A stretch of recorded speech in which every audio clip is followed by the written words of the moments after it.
wabarakatuh. Nama saya Mahira Ismin Ramadhani dari kelompok 6. Di sini saya akan menjelaskan tentang psikologi Islam dan salah satu tokoh filsufnya, yaitu Al-Farabi. Al-Farabi merupakan julukan bagi Abu Nasr Ibnu Muhammad Ibnu Tarkan Ibnu Auzalak. Al-Farabi dilahirkan di sebuah desa bernama Wasij yang merupakan distrik dari kota Farab. Saat ini kota Farab dikenal dengan nama kota Atrar atau Transoxiana tahun 257 Hijriah atau 870 Masehi. Pokok pemikirannya, Al-Farabi melukiskan manusia sebagai binatang rasional atau al-hayawan al-natik yang lebih unggul dibanding makhluk-makhluk lain. Manusia menikmati dominasinya atas spesies-spesies lain karena mempunyai intelijensi atau kecerdasan dan kemauan. Keduanya merupakan fungsi dari daya-daya kemampuan yang ada dalam diri manusia. Dalam kitab Ara al-Madinah al-Fadilah, Al-Farabi menjelaskan bahwa manusia mempunyai 5 kemampuan atau daya, yaitu kemampuan untuk tumbuh yang disebut daya vegetatif, daya mengindra, daya imajinasi, daya berpikir, dan daya rasa. Karya-karya Al-Farabi seperti One of the Perfect State, yang kedua ada Al-Farabi The Political Writings, dan yang ketiga ada Al-Farabi Philosophy of Plato and Aristotle. Sekian dari saya, kalau ada salah-salah kata mohon dimaafkan. Wassalamualaikum warahmatullahi wabarakatuh. Nama saya Mahira Ismin Ramadhani dari kelompok 6. Di sini saya akan menjelaskan tentang psikologi Islam dan tokoh keduanya, yaitu Al-Tabari. At-Tabari adalah seorang sejarawan dan pemikir muslim dari Persia, lahir di daerah Amul atau Amuli, Tabaristan. Nama lengkapnya adalah Abu Ja'far Muhammad bin Jarir bin Yazid bin Katsir bin Ghalib al-Amali At-Tabari, lebih dikenal sebagai Ibnu Jarir atau At-Tabari. Pokok pemikiran dan teori Al-Tabari. Dunia psikologi Islam mengenalnya sebagai pencetus terapi penyakit jiwa. Lewat kitab Firdaus al-Hikmah yang ditulisnya pada abad ke-9 Masehi, dia telah mengembangkan psikoterapi untuk menyembuhkan pasien yang mengalami gangguan jiwa. Al-Tabari menekankan kuatnya hubungan antara psikologi dengan kedokteran. Ia berpendapat untuk mengobati pasien gangguan jiwa membutuhkan konseling dan psikoterapi. Al-Tabari menjelaskan pasien kerap kali mengalami sakit karena imajinasi atau keyakinan yang sesat. Untuk mengobatinya, kata Al-Tabari, dapat dilakukan melalui konseling bijak. Tetapi ini bisa dilakukan oleh seorang dokter yang cerdas dan punya humor yang tinggi. Caranya dengan membangkitkan kembali kepercayaan diri pasiennya. Karya-karya Al-Tabari, yang pertama ada General Introduction and From the Creation to the Flood, yang kedua ada Prophets and Patriarchy, dan yang ketiga ada The Challenge of the Empires. Sekian dari saya, kalau ada salah-salah kata mohon dimaafkan. Wassalamualaikum warahmatullahi wabarakatuh. Assalamualaikum warahmatullahi wabarakatuh. Saya Arnisa dengan nomor NIM 0603521027. Saya akan menjelaskan tentang Ja'far As-Siddiq. Ja'far bin Muhammad bin Ali bin Husain bin Ali bin Abu Thalib merupakan ahli ilmu agama dan ahli hukum Islam fikih. Beliau adalah guru dari Imam Abu Hanifah, pendiri mazhab Hanafi, Imam Malik, pendiri mazhab Maliki, Jabir bin Hayyan, kimiawan, dan Wazil bin Atta, pendiri mazhab Mu'tazilah. Keilmuannya mencakup esoteris dan juga eksoteris, ilmu isyarat dan juga ilmu ibarah, ilmu kalam dan ilmu hadis, sunnah, ilmu alam, dan ilmu sejarah. Dia adalah Al-Hakim, orang bijaksana sejati sesuai Al-Quran, seorang alim yang lengkap yang mengerti bahwa syariah diterapkan tidak hanya untuk dunia manusia tetapi juga untuk dunia semesta alam. Beliau menerapkan pengetahuan yang tajam untuk menciptakan pola ilahi di dunia manusia melalui fiqh. Tetapi beliau juga melihat pola-pola di alam dan alam sejarah, dan beliau mengajarkannya kepada murid-muridnya.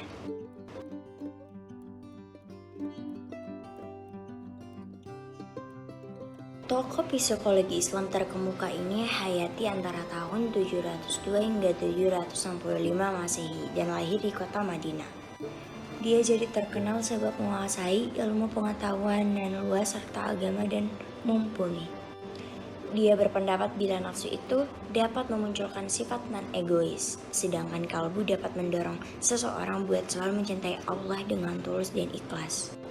Dia dikenal memiliki sifat kedermawan dan kemurahan hatinya yang begitu besar, seakan merupakan cerminan dari tradisi keluarganya. sebagai kebiasaan yang berasal dari keturunan orang-orang dermawan, sebagaimana Rasulullah Shallallahu Alaihi Wasallam adalah orang yang paling murah hati. Jalanan keilmuannya. Imam Ja'far Asy-Syadiq menempuh perjalanan ilmiahnya bersama dengan ulama-ulama besar. Ia sempat menjumpai sahabat-sahabat Nabi yang berumur panjang, misalnya Sa'ad bin Sa'id As-Sa'idi dan Anas bin Malik radhiyallahu anhum.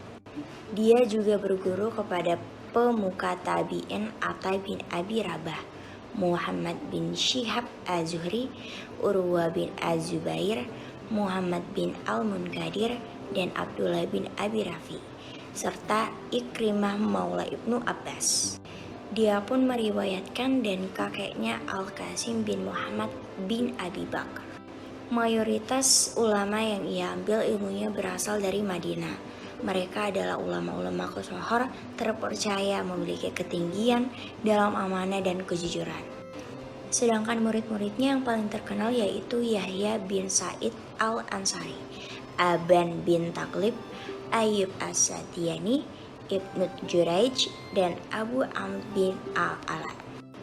Juga Imam Darul Hijrah Malik bin Anas Al-Asbahi, Sufyan Ats-Tsauri, Syu'ban bin Al-Hajjaj, Sufyan bin Uyainah, Muhammad bin Sabit Al-Bunani, Abu Hanifah, dan masih banyak lagi. Ibnu Al-Haytham lahir di kota Basra, Irak pada tahun 965 Masehi. Setelah cukup lama bekerja pada pemerintah, pada suatu ketika rasa cintanya kepada ilmu pengetahuan telah membawanya untuk pergi berhijrah ke kota Kairo, Mesir. Ketika berada di Mesir, beliau melakukan beberapa penelitian tentang aliran sungai Nil, serta menyalin beberapa buku mengenai matematika dan ilmu falak. Di kemudian hari, beliau akhirnya dikenal sebagai seorang ilmuwan yang ahli di bidang sains, ilmu falak, matematika, geometri, pengobatan, dan juga filsafat. Sebuah tulisannya mengenai cara kerja gerak mata manusia telah menjadi salah satu referensi yang penting bagi kajian mengenai sains di dunia barat. Hingga saat ini teorinya mengenai pengobatan mata masih digunakan oleh berbagai universitas di belahan dunia ini. Kecintaannya kepada ilmu pengetahuan telah membawanya berhijrah ke Mesir. Selama di Mesir, Ibnu Al-Haytham melakukan beberapa penyelidikan mengenai aliran sungai Nil, serta menyalin buku-buku mengenai matematika dan falak. Tujuannya adalah untuk mendapatkan uang cadangan dalam menempuh perjalanan menuju Universitas Al-Azhar. Dia memulai pendidikan awalnya di Basra sebelum diangkat menjadi pegawai pemerintah di tempat kelahirannya. Setelah beberapa lama bekerja di pemerintah, Ibnu Al-Haytham pergi ke Ahwas dan Mesir. Di perjalanan ke Ahwas, Ibnu Al-Haytham menghasilkan beberapa karya tulis yang luar biasa. Ibnu Haytham membuktikan bahwa ia bergairah mencari dan mendalami ilmu pengetahuan pada usia mudanya, sehingga dia berhasil menulis banyak buku dan makalah. Karya pada bidang optik ada Risalah fi Al-Ain wa Al-Absar. Yang kedua Risalah fi Al-Maraya Al-Muhrikah bi Ad-Dawir. Yang ketiga ada Risalah fi Intaf Ad-Daw. Yang keempat ada Risalah fi Al-Maraya Al-Muhrikah bi Al-Qudu. Dan yang terakhir ada Kitab fi Al-Hala wa Qaus Kaza. Assalamualaikum warahmatullahi wabarakatuh. Saya Julia Amanda dengan NIM 0603521096. Saya akan mempresentasikan psikologi Islam dengan tokoh Ibnu Al-Qayyim Al-Jauziyah. Siapa Al-Qayyim Al-Jauziyah? Beliau adalah Abu Abdillah Syamsuddin Muhammad bin Abu Bakar bin Ayub bin Sa'ad bin Haris bin Maki Zainuddin Az-Zura'i Ad-Dimashqi Al-Hanbali, yang lebih terkenal dengan panggilan Ibnu Al-Qayyim Al-Jauziyah. Ia lahir pada tahun-tahun sekitar 691 Hijriah atau 1292 Masehi di Damaskus, Suriah. Ibnu Al-Qayyim tumbuh berkembang di keluarga yang dilingkupi dengan ilmu, keluarga yang religius dan memiliki banyak keutamaan. Ayahandanya, Abu Bakar bin Ayub Az-Zura'i, beliau adalah pengasuh di Al-Madrasah Al-Jauziyah. Disinilah Al-Imam Ibnu Qayyim belajar dalam asuhan dan bimbingan ayahanda beliau dan dalam arahannya yang ilmiah dan selamat. Dalam usia yang relatif beliau sekitar usia 7 tahun, Imam Ibnu Al-Qayyim telah memulai penyimakan hadis dan ilmu-ilmu lainnya di majelis-majelis para syekh atau guru beliau. Pada jenjang usia ini, beliau telah menyimak beberapa juz berkaitan dengan takbir ar-ruya atau tafsir mimpi dari syekh beliau Syihabuddin Al-Abir, dan juga beliau telah mematangkan ilmu nahwu dan ilmu-ilmu bahasa Arab. Psikologi menurut Ibnu Al-Qayyim. Ibnu Qayyim sendiri menggunakan istilah ruh dan nafs atau jiwa untuk pengertian yang sama. Menurutnya itulah pendapat jumhur ulama. Dia memaparkan pendapat ulama terdahulu tentang hakikat jiwa dengan menyebutkan bahwa di antara mereka ada yang berpendapat seperti dikatakan yang pertama bahwa jiwa adalah tubuh, yang kedua jiwa adalah substansi, yang ketiga jiwa tak lain berasal dari 4 unsur alam yaitu panas, dingin, kering, dan basah. Keempat, bahwa jika memiliki unsur lain di luar unsur yang 4. Kelima, jiwa adalah darah bening dan bersih dari kotoran. Keenam, jiwa adalah angin halus yang masuk dan keluar melalui proses pernafasan. Dan yang terakhir ketujuh, bahwa jiwa bukanlah badan, bukan pula substansi. Hati dan akal. Ibnu Qayyim membagi hati kepada 3 macam tipe, yaitu hati yang sehat, hati yang sakit, dan hati yang mati. Yang pertama, hati yang sehat yaitu hati yang bersih yang seorang pun tidak akan bisa selamat tanpanya sebagaimana. Yang kedua, tipe hati yang kedua adalah hati yang hidup tetapi cacat. Ia memiliki 2 materi yang saling tarik-menarik antara kecintaan kepada Allah, keimanan, dan keikhlasan dengan cinta kepada nafsu, keinginan, dan usaha untuk mendapatkannya, disertai dengki, takabur, dan bangga diri. Tipe hati yang ketiga adalah hati yang mati, yang tidak ada kehidupan di dalamnya. Ia tidak mengetahui Tuhannya, tidak menyembahnya, bahkan selalu menuruti keinginan hawa nafsu dan kelezatan dirinya. Inilah hati orang yang kufur. Cinta. Ibnu Qayyim menyebutkan pembagian jiwa menurut kaum filosof menjadi 3 kelompok dan 3 jenis cinta pada masing-masing kelompok, yaitu 1. Jiwa langit yang luhur atau nafs samawiyah alawiyah, dan cintanya tertuju pada ilmu pengetahuan, perolehan keutamaan dan kesempurnaan yang memungkinkan bagi manusia, dan usaha menjauhi kehinaan. Yang kedua, jiwa buas yang penuh angkaran murka atau nafs sabiyah ghadabiyah, dan cintanya tertuju pada pemaksaan, tirani, keangkuhan di bumi, kesombongan, dan kepimpinan atas manusia dengan cara yang batil. Lalu yang ketiga, jiwa kebinatangan yang penuh syahwat atau nafs hayawaniyah syahawaniyah, dan cintanya tertuju pada makanan, minuman, dan kawin. Ibnu Qayyim membahas emosi cinta dengan menyebutkan adanya pengagungan di dalam hati yang mencegahnya untuk tunduk kepada selain yang dicintai, mengedepankan yang dicintai atas yang lain, dan selalu sependapat dengan yang dicintai. Menurut Ibnu Qayyim, cinta adalah kecenderungan, ketergantungan, ketenangan, tertuju hatinya dan kesibukannya kepada yang dicintai, sehingga tidak ada ruang kosong untuk orang lain. Ilmu dan kebahagiaan. Ilmu merupakan kehidupan dan cahaya, sedangkan kebodohan merupakan kematian dan kegelapan. Semua keburukan disebutkan tidak adanya kehidupan dan cahaya. Semua kebaikan disebabkan oleh kehidupan dan cahaya. Cahaya bisa menyingkap berbagai hal dan menjelaskan tingkatan-tingkatannya, sedangkan kehidupan berperan membenarkan sifat-sifat kesempurnaan untuk meluruskan perbuatan dan perkataan. Assalamualaikum warahmatullahi wabarakatuh. Saya Julia Amanda dengan NIM 0603521026. Saya akan mempresentasikan psikologi Islam dan sofistik dengan tokoh Ibnu Khaldun.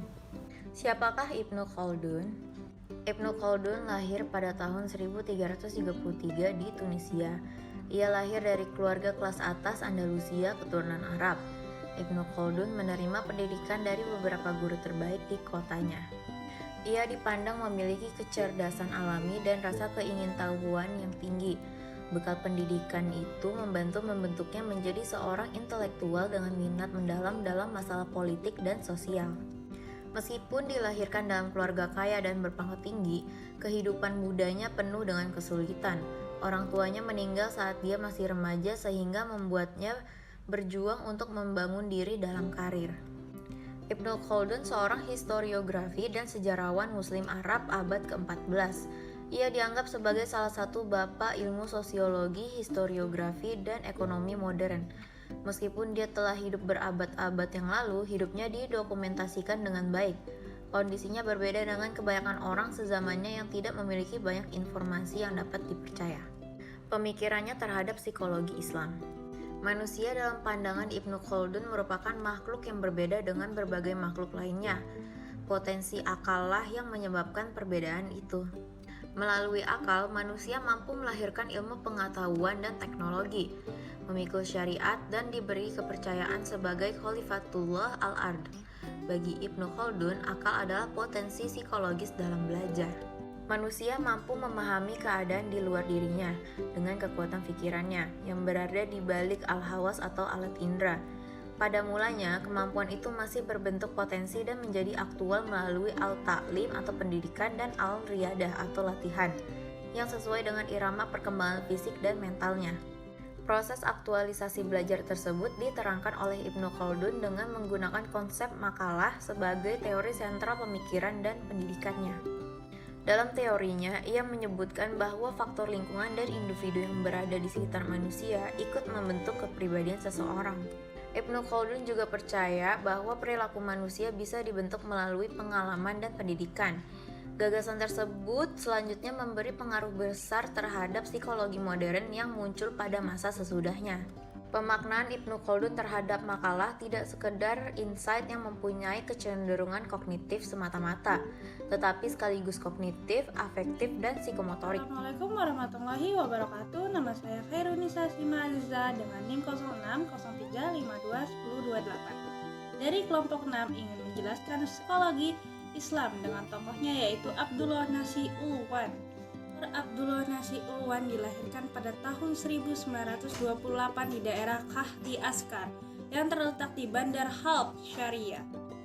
Beliau dibesarkan di dalam keluarga yang berpegang teguh pada agama dan mementingkan akhlak Islam dalam pergaulan dan muamalat sesama manusia. Ayahnya Syekh Syed Ulwan adalah seorang yang dikenali di kalangan masyarakat sebagai seorang ulama dan tabib yang disegani. Selain itu, dari menyampaikan risalah Islam di seluruh pelosok Madinah Halb, beliau juga menjadi tumpuan untuk mengobat berbagai penyakit ramuan akar kayu yang dibuat sendiri. Perkhidmatan Dr. Abdullah Nasi Ulwan memulakan khidmat sepenuh masa sebagai pendakwah setelah pulang dari Al-Azhar. Beliau telah dilantik sebagai guru sebuah college di Bandar Halb. Beliaulah orang yang pertama memperkenalkan mata pelajaran tarbiyah Islamiyah sebagai mata pelajaran asas dalam sukatan pembelajaran di college berkenaan. Seterusnya, mata pelajaran tarbiyah Islamiyah ini menjadi mata pelajaran teras yang wajib diambil oleh penuntut-penuntut menengah di seluruh Syria. Beliau telah meletakkan matlamat perguruan sebagai senjata tarbiyah yang sangat berkesan dalam mendidik generasi negara akan datang. Akhlak dan pribadi Dr. Abdullah Nasi Ulwan disenangi oleh semua pihak kecuali mereka yang memusuhi Islam. Beliau menjalinkan hubungan yang baik dengan siapa saja. Beliau adalah seorang yang sangat berani menyatakan kebenaran, tidak takut atau gentar kepada siapapun dalam menyatakan kebenaran sekalipun kepada pemerintah. Beliau telah meletakkan amanah dalam dakwah adalah amalan yang wajib kepada umat Islam. Selama di Syria, beliau telah menegur beberapa sistem yang diamalkan oleh pemerintah di waktu itu dan senantiasa menyeru supaya kembali kepada sistem Islam. Karena Islam adalah penyelamat, keadilan Islam adalah rahmat kepada ummah. Penulisan Dr. Abdullah Nasi Ulwan sangat gemar kepada penulisan. Kertas dan pena senantiasa bersama walaupun di mana beliau berada. Walaupun sibuk dengan kuliah, nadwa, dan syarahan, beliau tetap memperuntukkan masa untuk penulisan. Beliau telah menghasilkan hampir 50 buah kitab yang membincangkan sebagai takjuk. Di antara kitab karangan beliau yang masyhur ialah 1. Pendidikan anak-anak di dalam Islam, 2 jilid. 2. Hukum zakat menurut 4 mazhab. 3. Madrasah duat. 4. Takaful ijmai dalam Islam. 5. Insurans menurut pandangan Islam. 6. Pemuda Islam dalam menghadapi serangan musuh. 7. Menolak keraguan yang didatangi. Menerima rawatan dan tekun menulis dalam keadaan sakit setelah pulang dari dakwah menghadiri dakwah di Pakistan. Beliau telah mengadu sakit di bagian dada kepada salah seorang dokter perubatan di University Malik Abdul Aziz.